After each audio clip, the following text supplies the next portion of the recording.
नमस्कार दोस्तों। आज हम करने वाले हैं Indian army GD practice set 4। हमारा पहला भाग है सामान्य ज्ञान। पहला प्रश्न है, सिंधु घाटी सभ्यता के लोग किससे परिचित नहीं थे? इसका सही उत्तर है लोहा। कालीबंगा किस प्रदेश में विद्यमान है? इसका सही उत्तर है राजस्थान। अफ्रीका के देशों पर सबसे पहले किन्होंने आक्रमण किया? सही उत्तर है फ्रांसीसी।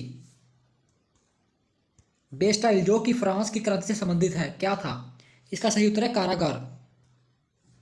संविधान सभा के स्थायी अध्यक्ष कौन थे? सही उत्तर है डॉक्टर राजेंद्र प्रसाद। भारतीय संविधान के प्रारूप समिति के अध्यक्ष कौन थे? इसका सही उत्तर डॉक्टर बी आर अम्बेडकर। संयुक्त राष्ट्र संघ की स्थापना कब हुई? सही उत्तर है 24 अक्टूबर 1945। निम्न में कौन सी भाषा संयुक्त राष्ट्र संघ की भाषा नहीं है? सही उत्तर है जर्मन। निम्न में किस ग्रह के अधिक उपग्रह हैं? सही उत्तर है नेपच्यून। पृथ्वी के दोनों ओर कौन से ग्रह हैं? सही उत्तर है मंगल और शुक्र। साउथ अफ्रीका की मुद्रा क्या है? सही उत्तर है रेंड। स्वेज नहर किन दो सागरों को जोड़ती है? इसका सही उत्तर है भूमध्य सागर, लाल सागर। जिम कॉर्बेट नेशनल पार्क कहाँ स्थित है? इसका सही उत्तर है उत्तराखंड में। सरिस्का अभयारण्य कहाँ स्थित है? इसका सही उत्तर है राजस्थान। राजस्थान में स्थित है। अगला प्रश्न है, निम्न में से सबसे लंबी दूरी तय करने वाली गाड़ी कौन सी है? सही उत्तर है विवेक एक्सप्रेस। हमारा दूसरा भाग है सामान्य विज्ञान। चुंबकीय प्रेरण का मात्रक क्या है? सही उत्तर है टेस्ला। टेस्ला। न्यूटन गुणा मीटर बटा सेकंड या फिर डायन इंटू सेंटीमीटर, जहां पे गुणा आएगा, बटा सेकंड किसका मात्रक है? तो ये मात्रक है दोस्तों शक्ति का। अगला है हमारे पास, सबसे भारी कण कौन सा है? सबसे भारी कण है अल्फा।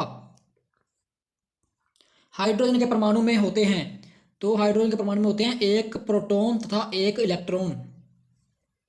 ये ऑप्शन है, एक प्रोटॉन तथा एक इलेक्ट्रॉन होते हैं। N2 में बंध बनाने के में भाग लेने वाले इलेक्ट्रॉनों की संख्या है? सही उत्तर है 6। हीरा और ग्रेफाइट होते हैं, तो इसका सही उत्तर है अपरूप। समीकरण x में क्या होगा? तो देखिए, समीकरण x में होगा 2NaCl। यहाँ के x की जगह होगा 2NaCl। समीकरण मैं आपको समझाता हूँ। यहाँ पे देखिए Na2 दिया हुआ है। Na2 यानी कि 2 सोडियम है हमारे पास। यहाँ लिखिए 2 सोडियम है और CO3 है, तो इसमें से जहाँ आ गया CO2, तो हमारे पास एक O बच गया। ठीक है, एक O बच गया इसमें से CO3 में, तो वो O लग गया इसके साथ। H2O पानी बन गया, वाटर बन गया। तो जो H2 है वो कहाँ से आया? यहाँ से 2H है, 2H यानी कि H2, उसके साथ O लग गया, तो वो बन गया हमारे पास वाटर। और हमारे पास क्या बचा है? एक तो 2 Na बचे हैं यानी कि सोडियम बचे हैं 2, और 2 क्लोरीन बचे हैं। तो हमारे पास क्या बच जाएगा? 2 कॉमन आ जाएगा और ये बन जाएगा 2NaCl। ठीक है, सोडियम क्लोराइड। तो ये हमारे पास आंसर आ जाएगा ये वाला 2NaCl। अगला प्रश्न है, मनुष्य में गुणसूत्र होते हैं? इसका सही उत्तर है 46। DNA संरचना की खोज की थी? सही उत्तर है दोस्तों इसका वॉटसन एम क्रिक। वॉटसन एम क्रिक। हीमोग्लोबिन का मुख्य घटक कौन सा है? इसका सही उत्तर है मैग्नीशियम। मैग्नीशियम। जो सबको रक्त, जहां माफ कीजिए मिस स्पेलिंग है, रक्त आएगा, रक्त। जो सबको रक्त दे सकता है उसका रक्त वर्ग क्या होगा? उसका रक्त वर्ग क्या होता है? सही उत्तर है दोस्तों इसका O। जिसके पास O ब्लड ग्रुप है वो सबको रक्त दे सकता है। आगे है, मलेरिया रोग का कारण क्या है?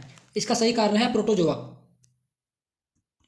कौन सा हार्मोन पौधे की वृद्धि को रोकता है? सही उत्तर है बी, एब्सेसिक अम्ल रोकता है। ठीक है, हमारे शरीर में भोजन को पचाने और अवशोषित करने वाला मुख्य घटक, मुख्य अंग कौन सा है? तो इसका सही उत्तर हो जाएगा छोटी आंत। प्रोटीन में कितने अमीनो एसिड पाए जाते हैं? सही उत्तर है 20। पत्तियों का हरा रंग किस कारण होता है? तो पत्तियों का हरा रंग होता है क्लोरोफिल के कारण। क्लोरोफिल के कारण पत्तियों का हरा रंग होता है, जो हमें ऑप्शन में नहीं दिया हुआ है, तो इसका सही आंसर हो जाएगा इनमें से कोई नहीं। अब भाई भाग 2 आ गया हमारे पास, गणित। 20 प्रश्न है इसके, ध्यान से समझिएगा। सबसे पहले हमें क्या करना है? ए को मान लेना 0.05 जहां पे दिया हुआ है, क्योंकि जहां पे इक्वेशन बन रही है 3 बार ये दिया हुआ है, 3 बार ये दिया हुआ है, यानी कि A³ माइनस B³ का फॉर्मूला बन जाएगा। इसलिए ए इसे मान लीजिए और बी से मान लीजिए। तो सारी इक्वेशन को ऐसे मान लिया, ए और बी मान लिया, तो हमारे पास ये इक्वेशन बन जाएगी, ठीक है। A cube minus b cube बटा a square plus a b plus b square. तो ये किसके बराबर होता है? ये होता है ए माइनस बी के बराबर, ठीक है। तो ए माइनस बी के बराबर होता है, तो ए हमने माना था 0.05 और बी हमने माना था 0.02। अब दोनों को जब माइनस करेंगे आपस में तो हमारे पास क्या आ जाएगा? 0.03 आ जाएगा हमारे पास, जो हमें दिया हुआ है 0.03 इस ऑप्शन में, ठीक है। अगला प्रश्न देखिए, 48, 72 और 84 का महोत्सव ज्ञात करो। तो महोत्सव ऐसे ज्ञात करते हैं, जब 48 आया 48 को बाहर रखा और 72 को अंदर ले लिया, तो इसे डिवाइड किया तो हमारे पास ये आ जाएगा। फिर 24 बचा और 24 को फिर से 48 से डिवाइड करेंगे तो हमारे पास 2 बच जाएगा, ठीक है। 2 बचा। अब 2 को फिर से ऐसे लड़ीवार चलाते रहेंगे तो हमारे पास 84 है, तो ये हमारे पास आ जाएगा। ये 2 था, यहाँ पे 24 बचा है हमारे पास, 24 यहाँ पे 24 इसे रख लेंगे, हमारे पास 3 पे कटेगा, ये हमारे पास आ जाएगा 72। 72 कट गया और इसमें 12 बचा, फिर से होगा डिवाइड, 24 ऊपर से नीचे आ जाएगा, ये 2 से डिवाइड कर जाएगा, तो ये हमारे पास आ गया 24, ठीक है। तो हमारे पास आंसर क्या आ गया? 12। 12 कैसे आ गया? जो लास्ट रकम बची थी 12 उसे लेते हैं, ठीक है। लास्ट ये बची 12, तो हमारे पास आंसर आ जाएगा 12। 12 में दिया हुआ इस ऑप्शन में। अब आगे देखिए, रविवार, सोमवार, मंगलवार का औसत तापमान 96 डिग्री था, ठीक है। तो सोमवार, मंगलवार, बुधवार का तापमान, जो 3 मंगलवार, बुधवार और सोमवार है, उसका था 99 डिग्री। तो यदि बुध का तापमान 103 डिग्री हो, उन्होंने बोला अगर केवल बुधवार का तापमान 103 डिग्री हो, ठीक है, तो बाकी जो रविवार है उसका तापमान ज्ञात कीजिए। हमें क्या करना है? रविवार, सोमवार और मंगलवार का तापमान है, तीनों का, ये 3 है, उस 3 से गुणा करना है, क्योंकि तीनों का एक साथ निकल आएगा। अब सोमवार, मंगलवार और बुधवार का दिया हुआ 99, तो तीनों का दिया हुआ तो सबका शामिल हो जाएगा, औसत दी हो तो सबका एक एक का कुल बन जाएगा 297, ठीक है। अब हमें दिया हुआ है बुधवार का तापमान 103, ठीक है। अगर बुधवार का तापमान 103 दिया हुआ है तो इसमें बुधवार दिया हुआ है, अगर यहाँ पे 103 भर देंगे तो इस दोनों में से माइनस कर देंगे तो ये हमारे पास आ जाएगा सोमवार और मंगलवार दोनों का।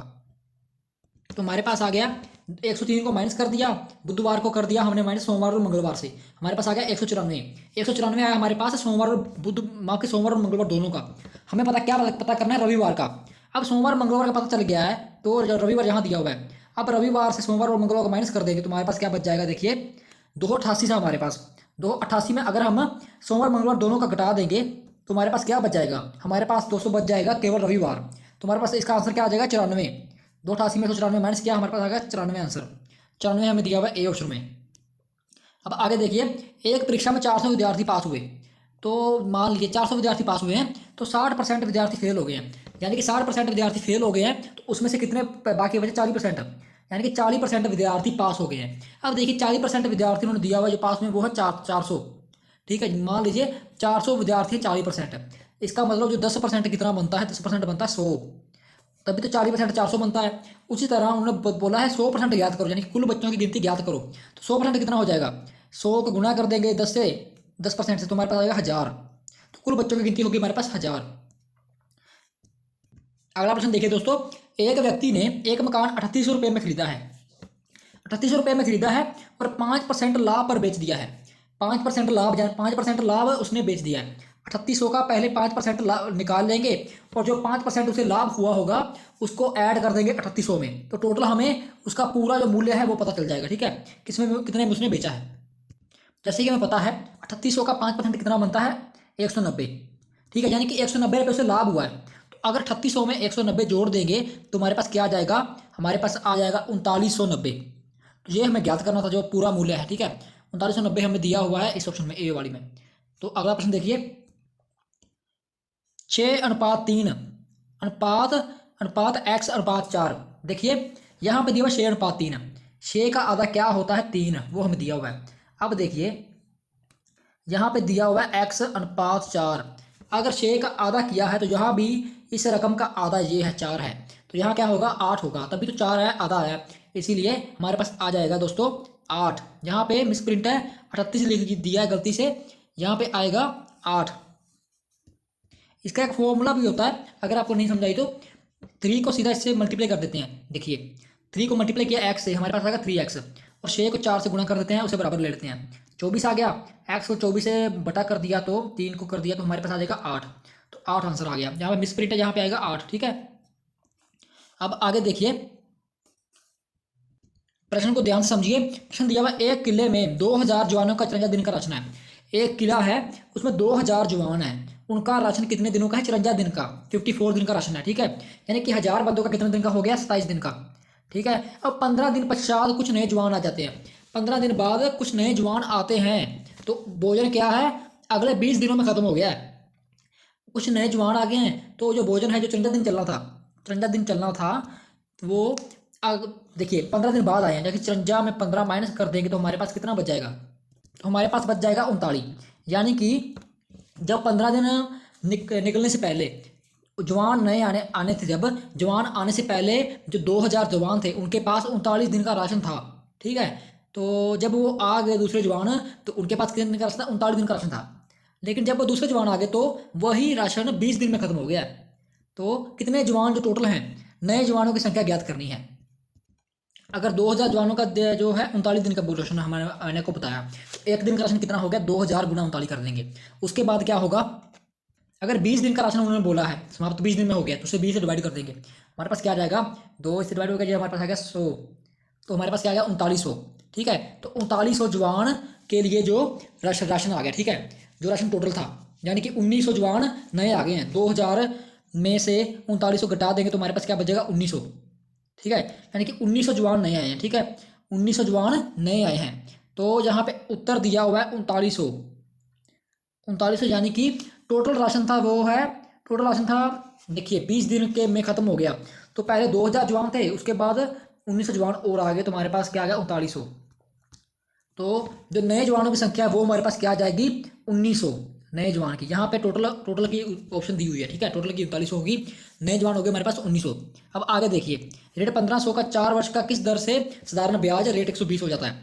अब देखिए ब्याज ज्ञात करनी है तो हमारे पास क्या होता है? मूलधन गुणा टाइम होता है, फिर दर होती है, ठीक है, परसेंटेज बटा 100 होता है। यहाँ पे हमारे पास सिंपल इंटरेस्ट होता है, जो ब्याज होती है। वैसे ही अगर सिंपल इंटरेस्ट हमें दी हुई है 120, 120 को जहाँ पे रख देंगे तो हमारे पास जो मूलधन है, मूलधन है 1500, 1500 हमारे पास टाइम है 4 वर्ष का, और जो हमें दर है वो पता करने से परसेंटेज लिख दीजिए, नीचे 100 आता है, ठीक है। 2 जीरो से 2 जीरो कट गई और हमारे पास क्या बन जाएगा? 120 इधर है। अब ये 15 गुना में है, ये हमारा 15 चौके 60 हो गया, ये इधर आके नीचे आ जाएगा, ठीक है, 60 है 2, तो ये हमारे पास 2 आगे कट के 2 इज इक्वल टू परसेंट, यानी कि 2% बन जाएगा। 2% हमें दिया हुआ है इस ऑप्शन में, तो इसका सही उत्तर हो जाएगा 2%, 2%। थोड़ा सा मैं देर से बहुत जल्दी से बोल रहा हूँ क्योंकि वीडियो बहुत ज़्यादा लंबी हो जाती है, इससे आपका बहुत ज़्यादा टाइम वेस्ट होता है, मुझे पता है। तो अगर कोई भी चीज़ में डाउट रहता है आपको तो प्लीज़ कमेंट में बता दीजिएगा, ठीक है। नेक्स्ट हमारे पास एक रेलगाड़ी 8 सेकंड में, माफ कीजिए 8 सेकंड में 63 किलोमीटर प्रति घंटा की चाल से एक खंभे को पार करती है, ठीक है। तो गाड़ी की लंबाई ज्ञात करो। अब देखिए दूरी का हमारे पास फॉर्मूला होता है, दूरी इज इक्वल टू चाल गुना समय। चाल को हम समय से मल्टीप्लाई कर देंगे, गुना कर देंगे, तो हमारे पास क्या दूरी आ जाएगी। उन्होंने दूरी हमें बताई है, गाड़ी की लंबाई यानी कि दूरी पता कीजिए। तो देखिए 63 किलोमीटर है, 63 किलोमीटर है, उसे जब हमें मीटर में कन्वर्ट करना हो, ठीक है, तो वो क्या होता है, माफ कीजिए यहाँ पे सभी ऑप्शन गलत किए हैं, यहाँ पे मीटर आएगा किलोमीटर की जगह। हमें गाड़ी की लंबाई पता करनी है तो यहाँ पे ऑप्शन में मीटर आएगा। तो जब किलोमीटर को मीटर में कन्वर्ट करते हैं तो 5/18 ले लेते हैं, ठीक है, किलोमीटर के गुना करते हैं, सीधा मीटर में कन्वर्ट हो जाता है। और साथ में हमें क्या करना था? गुना करना था टाइम को, तो इसे भाग करके हमारे पास आ जाएगा 140 मीटर, ठीक है। थोड़ा सा मीटर मिसप्रिंट हो जाता है, 140 मीटर हमारे पास आ जाएगा। अब आगे देखिए 40 नंबर प्रश्न। एक वर्गाकार मैदान का कर्ण 60 मीटर है। जो कर्ण होता है वर्गाकार मैदान का, जिसे डायगोनल बोलते हैं इंग्लिश में, एक वर्गाकार मैदान है, ठीक है, तो उसका जो डायगोनल है, जो विकर्ण है, वो 60 मीटर है। तो उसका क्षेत्रफल पता कीजिए। क्षेत्रफल यानी कि एरिया पता करना है। जब क्षेत्रफल पता करते हैं तो उसे क्या लेते हैं? 1/2 गुना डायगोनल, यानी कि हमें दिया हुआ है डायगोनल, डायगोनल को 2 बार ले लेते हैं, ठीक है। डायगोनल होते हैं 2, एक वर्गाकार मैदान में 2 डायगोनल बनते हैं, ठीक है, ये विकर्ण होते हैं, एक दूसरे को काटते हैं जो, तो 2 विकर्ण हो गए तो उसे 2 से डिवाइड कर देते हैं, ठीक है। 3600 को 2 से डिवाइड करेंगे तो हमारे पास क्या आ जाएगा? 1800 वर्ग मीटर। 1800 वर्ग मीटर हमें दिया हुआ है ए ऑप्शन में, 1800 वर्ग मीटर हमारा सही उत्तर हो जाएगा। अब आगे देखिए, यदि किसी सम चतुर्भुज के कारण 16 सेंटीमीटर तथा 12 सेंटीमीटर हो, यहाँ पे कर्ण आएगा, कर्ण सम चतुर्भुज की जो कर्ण है, जो कर्ण डायगोनल होती है, एक 16 सेंटीमीटर होगी और दूसरी 12 सेंटीमीटर होगी, तो उसकी भुजा की लंबाई ज्ञात करो। अब देखिए अब जो सम चतुर्भुज है वो इस तरह का होता है, ठीक है। ये उसकी ए साइड मान ली, ये उसकी बी पॉइंट मान लिया, और ये इसका सी मान लिया, और ये मान लिया डी, और ये जो बीच वाला है उसे हमने मान लिया ई। इसे हम सी मान लेते हैं, इसे डी मान लेते हैं। उन्होंने क्या बोला है, इसका जो कर्ण है, जो क्या है, कर्ण है 16, ये वाला है, ये वाला देखिए, ये वाला ये दिया हुआ 16, और ये वाला पूरा है, ये दिया हुआ है 12। अब जो हमें पता करना है उसका आधा आधा, ठीक है। भुजा क्या होती है, ये वाली इतनी इतनी इतनी सी भुजा, यहाँ से लेके इतनी, ठीक है। तो हमें क्या ज्ञात करना है, जब ये पूरी है 16, ठीक है, इसका फॉर्मूला होता है 1/2 गुणा 16, तो ये हमारे पास आ गई 8, ठीक है। और ये दूसरी है बी जे वाली, ये दी हुई है हमारे पास 12, तो इसका हो जाएगा 6, आधा हो गया 6। अब देखिए भुजा ज्ञात करनी है, हमने दोनों का आधा आधा ज्ञात कर लिया, तो इसका भुजा का क्या फॉर्मूला होता है, दोनों का अंडर रूट ले लेना है। तो उसे 8 का स्क्वायर कर दिया और 6 का स्क्वायर कर दिया, हमारे पास क्या आ जाएगा 100 का अंडर रूट आ गया, ठीक है। तो 100 का अंडर रूट आ गया, तो हमारे पास अंडर रूट 100 का क्या होता है 10 आ गया, तो हमें दिया हुआ ये 10 सेंटीमीटर, ठीक है। अब आगे देखिए, यदि किसी संख्या का 23% 46 है, यानी कि कोई संख्या है उसका जो 23% करते हैं हम, तो हमारे पास क्या आता है 46 आता है। तो संख्या ज्ञात कीजिए। देखिए सबसे पहले क्या करना है, जो संख्या है उसे x मान लो। तो हमें क्या दिया हुआ है, 23% दिया हुआ है, 23% यानी कि 23 के नीचे 100 लगेगा, तो क्या है वो 46 है, और ये 100 इधर क्या हो जाएगा 46 हो जाएगा। एक्स ਨੂੰ 23 ना गुणा कराएंगे तो हमारे पास आ जाएगा 23x, ये हमारे पास आ गया 4600, ठीक है। एक्स हमारे पास आ जाएगा 4600/23, ये हमारे पास आ गया 200, 200 हमें दिया हुआ है इस ऑप्शन में 200। अब आगे देखिए 15% तो 180, 180 का 15% कितना होता है, तो 180 का 15% गुणा कर देंगे 15/100, प्रतिशत दिया हुआ है, 100 के साथ एक जीरो कट गई, 3 5 15, 3 के माफ कीजिए 5 के पहाड़े पे के, और यहाँ पे आएगा 2, ये हमारे पास आएगा 9, 9 को 3 से गुणा कर देंगे, जब हमारे पास आएगा 27 आता है ये ऑप्शन में। अब आगे देखिए 2120 को पूर्ण वर्ग बनाने के लिए छोटी छोटी संख्या ज्ञात कीजिए। 2120 को पूर्ण वर्ग बनाने के लिए छोटी छोटी संख्या ज्ञात कीजिए जो इसमें घटाई या जोड़ी जा सके। अब देखिए 2120 का सीधा हम वर्गमूल निकाल लेते हैं। जब वर्गमूल निकालते हैं तो 46 आता है और 4 बचता है, यानी कि 4 हमें क्या चाहिए, कम चाहिए, तो 2120 16 पूरा वर्ग बन जाएगा। 2116 में 4 अगर ज़्यादा है तो वो वर्ग नहीं बनेगा, तो 2116 हमें पूरा चाहिए, इसीलिए हमें क्या चाहिए, देखिए 46 है जो पूर्ण वर्ग है, 46 क्या है पूर्ण वर्ग है। अगर उसमें 4 माइनस कर दिया जाए, जो ये रकम है 4 माइनस कर देंगे तो उसमें क्या है 46 पूर्ण वर्ग बन जाएगा, तो हमारा सब सही उत्तर हो जाएगा 46 ये वाला। अब देखिए प्रश्न के अनुसार उन्होंने बोला है छोटी छोटी संख्या बताओ, छोटी छोटी संख्या बताओ उन्होंने बोला है, तो यानी कि 2120 है, तो अगर उसमें 4 माइनस कर देंगे तो हमारे पास आ जाएगा 2116, तो सीधा 46 पे करता है, तो हमारे पास छोटी छोटी संख्या कौन सी आ जाएगी 4। तो इस प्रश्न का सही उत्तर बनता है प्रश्न के अकॉर्डिंग 4 बनता है, ठीक है। अगर बोले हैं 2116 से भाग करें तो क्या आता है, वो होता है 46, अगर 2120 से भाग करते हैं 46 को तो 4 बचता है, यानी कि 2116 पूर्ण वर्ग बनता है, वो बनता है 46 से, तो उसमें 4 अगर घटा देते हैं 2120 में तो तभी बनता है, सही उत्तर होता है इसका 4। आगे हमारे पास ये वाला 0.00, देखिए वैसे दशमलव के अनुसार आ जाएगा नीचे 10000 गुना हो जाएगा, क्योंकि ये भाग को गुना करते हैं तो उल्ट जाता है, तो ये था हमारे पास, ये देखिए 3/1000 गुना 100/2, 2 0 से 2 0 कट गई, ठीक है। ये हमारा आ गया 3/200, 3/200 आ गया। क्या लिखते हैं 0.015, ठीक है, यानी कि 0.015, तो सी ऑप्शन हमारा सही उत्तर हो जाएगा 0.015, माफ कीजिए ये बड़ा 0.015। अब आगे देखिए एक टीवी रेट 7500 में खरीदा गया और 10,000 में बेच दिया गया, 10,000 में बेच दिया, देखिए तो टीवी का कितना लाभ हानि प्रतिशत हुआ, पता करना टीवी का जो बेचा है उसका लाभ हुआ या हानि हुआ। सीधा देखिए 10,000 में बेच दिया और 7500 में खरीदा था, तो हमारे पास क्या बचेगा, 10,000 में से माइनस कर देंगे 7500 को, तो हमारे पास क्या बचता है 2500, यानी कि 2500 लाभ हुआ है टीवी को बेचने में, ठीक है, साफ पता चल रहा है प्रश्न से। तो 2500 जो लाभ हुआ है वो कितना प्रतिशत बनता है 7500 का, 7500 का 2500 कितना भाग है, तीसरा भाग है, तीसरा भाग है, यानी कि तीसरा भाग है तो तीसरे नंबर पर प्रतिशत आएगा, यानी कि 2500 को 3 बार गुना करेंगे तो 7500 आएगा। उसी तरह से उससे प्रतिशत निकालते हैं तो वो हमारे पास आ जाएगा 33.33। 33.33 को 3 बार करेंगे तो हमारे पास पूरा 100 बच जाएगा, 7500 बच जाएगा। तो सही उत्तर हो जाएगा 33.33। अब आगे देखिए, एक रेलगाड़ी 75 किलोमीटर प्रति घंटे की रफ्तार चलती है, 75 किलोमीटर प्रति घंटे की रफ्तार चलती है, तो 45 मिनट में कितनी दूरी तय करेगी। देखिए 75 किलोमीटर में प्रति किलो माफ़ कीजिए 75 किलोमीटर प्रति घंटे की रफ्तार चलती है। 75 किलोमीटर वो चल गई प्रति घंटा, 1 घंटे में होते 60 मिनट। 60 मिनट में 75 किलोमीटर वो चल पड़ी। एक आसान सा तरीका बताता हूँ आपको, 75 को बांट लीजिए 15 में, ठीक है। अब वो तरीका छोड़िए, सीधा मैंने आपको फार्मूला बताया था। दूरी का फार्मूला क्या होता है? दूरी का फार्मूला होता है चाल गुना समय, ठीक है। चाल हमें दी 75 किलोमीटर, तो उस समय से गुणा करना है 45 समय, 45 मिनट है, तो टोटल समय कितना होता है 60, 1 घंटे में होते 60 मिनट। ये फॉर्मूला अप्लाई कर देना है, आपके पास आंसर क्या आ जाएगा? आपके पास आ जाएगा 56 यानी 56.25 किलोमीटर आ जाएगा आपके पास 45 मिनट में दूरी तय करती है। वो हमें इस ऑप्शन में दिया हुआ है।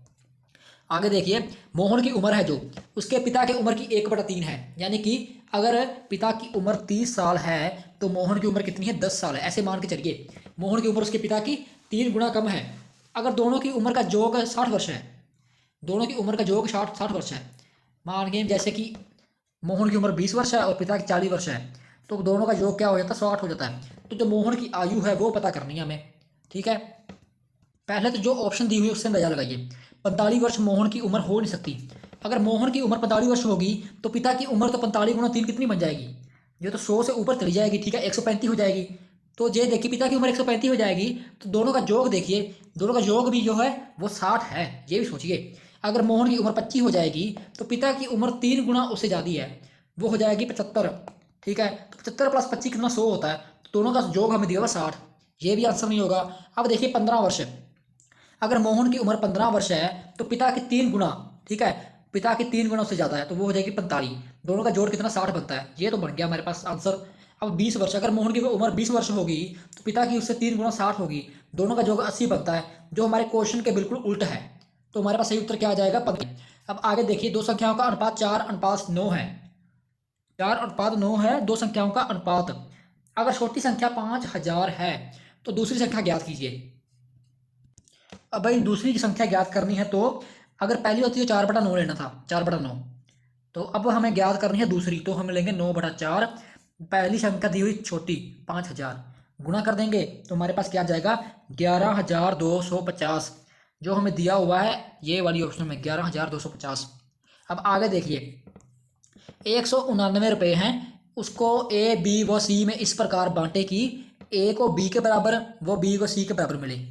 तो देखिए इस प्रश्न में दिया हुआ है 199 रुपये हैं, उसे हमने बांटना है ए बी और सी। कोई 3 बंदे हैं, मान लीजिए 3 व्यक्ति हैं, उसे हमें तीनों में बराबर बांटना है, बिल्कुल बराबर बांटना है। अब मान लीजिए तीनों हैं, टोटल गिनती कितने? 3। तीनों में बांटा है तो 3 हिस्से बनेंगे।